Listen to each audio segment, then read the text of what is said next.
Olá, cá estamos nós para mais um vídeo aqui no YouTube. Já sabe, todas as quintas-feiras, vídeo novo aqui no meu canal Leonor Watson. E portanto, hoje é sobre os planetas angulares, as casas angulares no mapa, no nosso mapa natal. Para já, subscreva o canal, deixe o seu like que muito me ajuda e muito obrigada porque já ultrapassamos os 1000 seguidores. E vamos lá fazer esta viagem sobre as casas angulares. Bom, aqui temos um mapa natal. Temos aqui o ascendente, aqui o descendente, aqui o fundo do céu e o meio do céu. E portanto temos esta cruz. Ascendente é a casa 1, o descendente é a casa 7, o fundo do céu é a casa 4 e o meio do céu é a casa 10. Esta é a cruz da encarnação. Neste mapa, o ascendente é escorpião, o descendente é touro, o fundo do céu em aquário e o meio do céu em leão. E, portanto, temos aquilo que se chama uma cruz fixa. E, portanto, é uma das primeiras coisas que nós fazemos quando olhamos para um mapa natal, tentar perceber esta cruz da encarnação. E porquê? Porque a casa 1, a casa do ascendente, faz um ângulo de 180 graus com a casa 7, que é a casa do descendente. O ascendente é o eu, o caminho, que olha de frente para o descendente, que aponta para os outros, para as nossas parcerias, até para o nosso cônjuge, para o nosso casamento. O eu e os outros. E depois, o fundo do céu, portanto, o eu e os outros, ascendente casa 1, descendente casa 7, e depois o fundo do céu, casa 4, que significa a nossa infância, o sítio onde estruturamos a nossa personalidade, e olha de frente, num ângulo de 180 graus, para o meio do céu. E o meio do céu é a forma como nós nos projetamos no mundo, é a nossa carreira profissional, por exemplo. Portanto, olhamos para o mapa e uma das primeiras coisas que fazemos é olhar para esta cruz, para estas duas oposições. Ascendente, descendente, o eu e os outros, fundo do céu, meio do céu, fundo do céu, a família, da infância, onde e como estruturamos a nossa personalidade, e o meio do céu, como nos projetamos no mundo, por exemplo, através da nossa carreira profissional. Bom, e isto é uma das coisas que olhamos logo quando olhamos para um mapa. Portanto, ascendente, descendente, fundo do céu, o meio do céu. Ascendente, o eu e o caminho, olhando de frente para o descendente, que são os outros, as nossas parcerias, os nossos relacionamentos íntimos. O fundo do céu, a família, e o meio do céu, a carreira ou a visibilidade pública, o mundo, como nos projetamos no mundo. E, portanto, esta é a primeira cruz. O signo que estiver, seja na casa 1, na casa 7, na casa 4, na casa 10, revela a nossa personalidade, ou uma parte da nossa personalidade. Portanto, ter escorpião na casa 1, ou seja, no ascendente, não é a mesma coisa que ter outro signo qualquer. A mesma coisa se repete para a casa 4, para a casa 7 e para a casa 10. Portanto, o signo dá a energia, dá traços de personalidade. E depois, os planetas vão compor isso mesmo. E, portanto, quais são ou o que são planetas angulares? São planetas que estão perto, a 10 graus de distância, da casa 1, da casa que é o ascendente, da casa 7, que é o descendente, da casa 4, que é o fundo do céu, a família, ou da casa 10, que é o meio do céu. Portanto, se tivermos planetas a 10 graus da linha do ascendente ou da linha do descendente, da linha do fundo do céu ou da linha do meio do céu, então nós temos uma personalidade ainda mais vincada. Por exemplo, aqui temos o Neptuno a 10 graus da linha do ascendente, ok? E também temos o Sol a 10 graus do fundo do céu.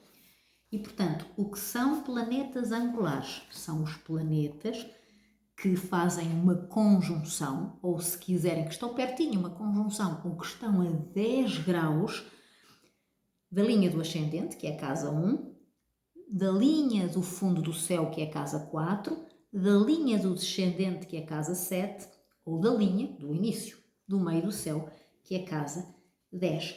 Portanto, quando um planeta está numa casa angular, diz que ele é um planeta angular e, portanto, ele ganha mais força.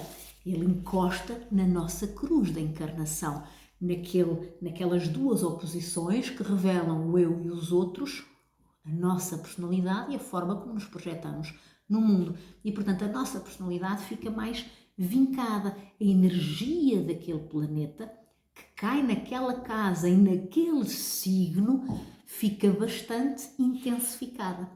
Exemplo prático. Vamos imaginar que tínhamos aqui na casa 1 Marte a 10 graus da linha do ascendente. Pronto.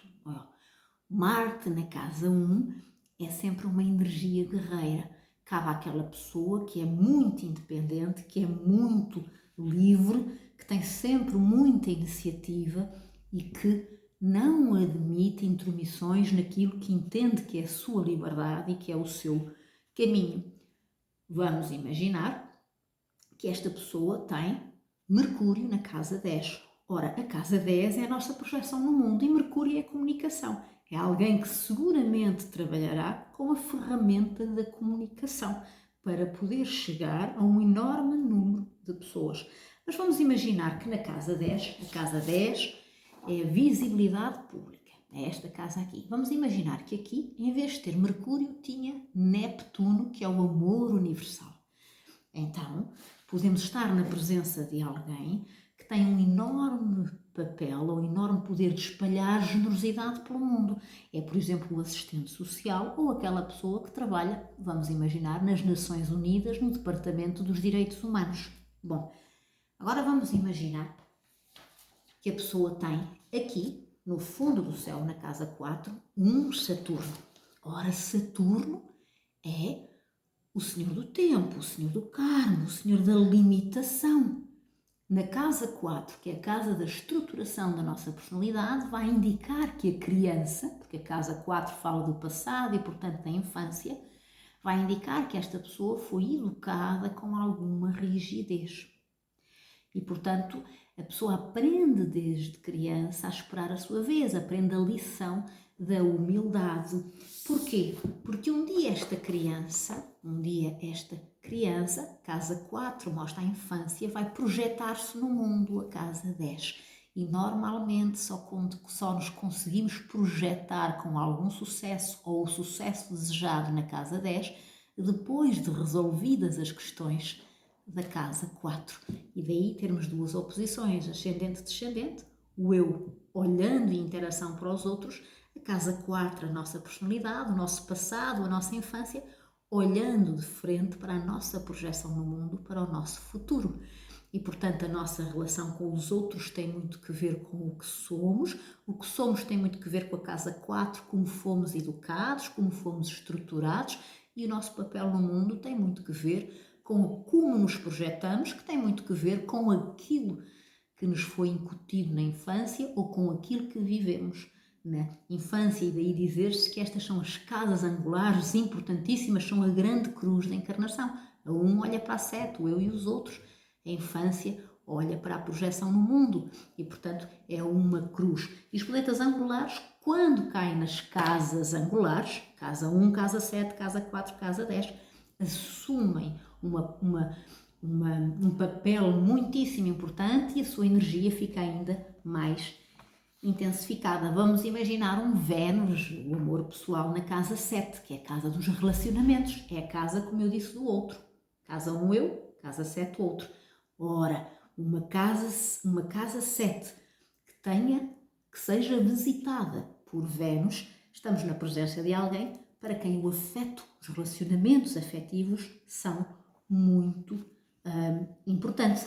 E, portanto,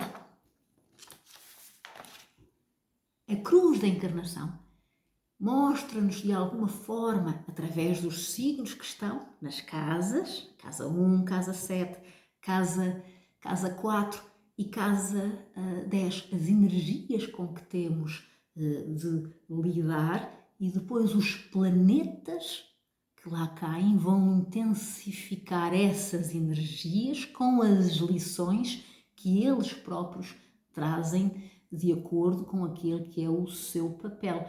O Neptuno fala sempre de amor universal. Se ele cair numa casa 10, por exemplo, em Leão, então temos alguém que poderá alcançar muitas pessoas através da sua magnanimidade, através da sua generosidade. E, portanto, temos aqui a energia de Neptuno ligada à energia de Leão numa casa 10, que é o meio do céu, que é a casa da nossa projeção no mundo. E, portanto, recapitulando, o que são os planetas angulares? São aqueles planetas que caem nas casas angulares.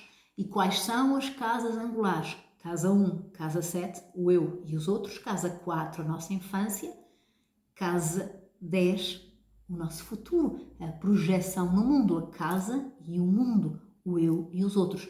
Estas são duas oposições que constituem, digamos assim, a cruz da nossa encarnação. E, portanto, olhamos para o signo em que está cada uma destas casas, o signo da casa 1, o signo da casa 7, da casa 4 e da casa 10, e ficamos logo a perceber as energias e no fundo, a personalidade daquela pessoa. Imagine-se um escorpião na casa 1, sabemos que é alguém com alguma necessidade de controlar, que a vida ensinará que não pode controlar assim tanto, porque tem que aprender a lidar com as perdas, e porque no fundo o seu caminho, se tem ascendente em escorpião, não é controlar, é ser uma espécie de guerreiro da luz, ou seja, alguém que terá de aprender a ceder e que aprenderá através da perda a amar. E, portanto, sabemos, quando olhamos para os signos que caem nestas casas 1, 7, 4 e 10, as energias e a personalidade e aquilo que tem que ser trabalhado. E depois olhamos para os planetas que caem nestas casas 1, 4, 7 e 10, ou se quiser 1, 7, 4 e 10. E olhando para estes planetas angulares, percebemos que a personalidade da pessoa fica muito mais forte, fica intensificada, e que a energia daqueles planetas naquelas casas e com aqueles signos fica ainda mais vincado. E, portanto, é muito importante percebermos em que signos caem os nossos ascendentes, descendentes, fundo do céu e meio do céu, e depois também é muito importante perceber se nessas 4 casas, as casas angulares, existem planetas. Os planetas que lá caírem são os planetas angulares, que intensificam a nossa personalidade e, no fundo, as nossas lições e aquilo que terão de ser as nossas aprendizagens. E bom, por hoje ficamos por aqui. Na próxima quinta-feira há novo vídeo aqui no canal. Todas as quintas-feiras, vídeo novo aqui no canal YouTube Leonor Watson.